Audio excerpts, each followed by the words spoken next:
saddex sano kadib ama hal sano u harsan madaxweyne xasan sheekh maxamuud mar kale miisaska lagu jaangoyn doono go'aanka siyaasadeed iyo doorashada waxaa fursad u helay inay soo fadhiistaan madaxweynaashii maamul goboleedyada oo kuraastu ugu yimiday madaxweyne xasan kuwaas oo qaarkood waqti uu ka idlaaday markuu madaxweynuhu imaanayay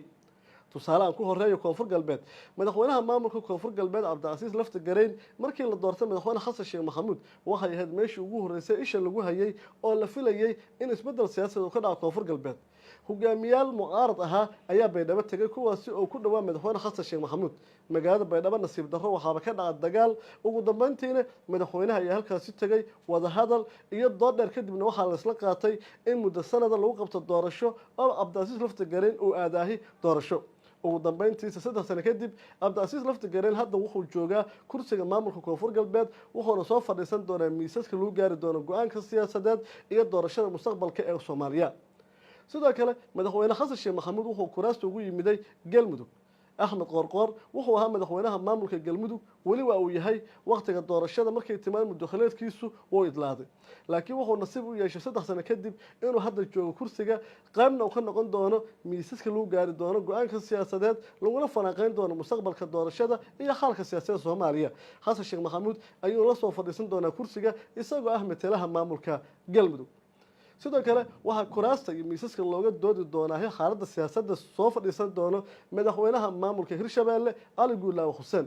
Ali Guudlaawe markuu imaanay madaxweyne xasan wuxuu ka mid ahaa madaxweynaha waqtiga haystay laakiin hadda sidaas xaalka maahan waxaa la filayay in doorasho ay ka dhacdahay maamulkaasi laakiin ma aysan dhicin Ali Guudlaawe wuxuu markaa nasiib u yeeshay in madaxweyne xasan sheekh maxamuud uu miiska siyaasadda ay kala doodaan arrimaha doorashada amniga siyaasadda iyo guud ahaan xaaladda wuxuuna soo fadhiisan doonaa miiska lagu go'aan gaari doono markay timaado doorasho wada ogol ah in dalku aado sidoo kale waxaa mar kale madaxweyne xasan sheekh maxamuud ay soo hor fadhiisan doonaan madaxweynaha maamulka Jubbaland Maxamed Islaan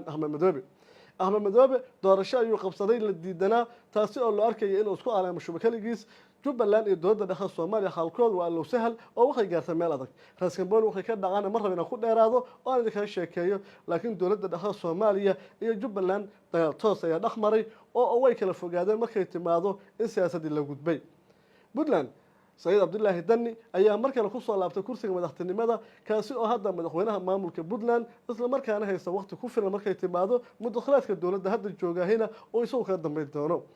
haddaba ugu dambeyn madaxweyne xasan sheekh maxamuud gogasha nabadeed uu dhawaan fidiyay waxaa mar kale soo qaadiri doona saaxiibada siyaasadeed oo xilliga mucaaradka ah kuraasta ku fadhiyay kuwaasi oo talada siyaasadeed iyagu soo gaaray markay timaado dowladda madaxweyne Farmaajo waxa isbedelay waa dowladda dhexe Soomaaliya oo kaliya laakiin dhammaan maamuladii sidooda ay ku soo laaban doonaan Jubbaland waxa hogaamin doona Axmed Puntland waxa hogaamin doona Dani lafta gareyn wuxuu hogaamin doona koonfur galbeed Ali Guudlaawe Hirshabeelle sidoo kale galmudugna Axmed Qoorqoor ayaa ka iman doona haddaba maxaa isbedelay 3 sano kadib